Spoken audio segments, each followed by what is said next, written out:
সানডের মেনুটা খুব ভালো হয়েছে আজকে দেখো। এই যে উচ্ছে ভাজা করেছো না গরমের সময়, খুব ভালো লাগে খেতে উচ্ছে ভাজা। আর এই যে তুমি আলমপুরের ডাঁটা না, এটা হ্যাঁ আলমপুরের ডাঁটা করেছো, এটা খুব সুন্দর। দেখি উচ্ছে ভাজা খুব সুন্দর লাগছে খেতে। আর এটা কি মাংস কষা?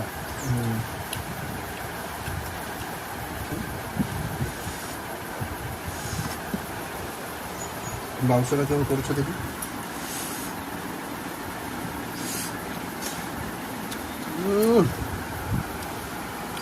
কি বলবো বন্ধুরা, ভিডিওটা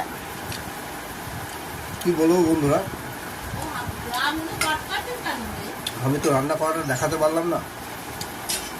যদি দেখাতে পারতাম, এইভাবে যদি মুরগির মাংস করে খান আমরা, খুবই সুন্দর লাগবে খেতে।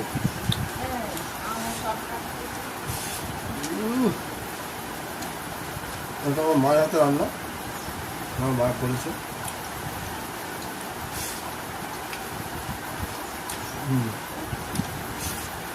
খুব সুন্দর সেদ্ধ হয়েছে মাংসটা।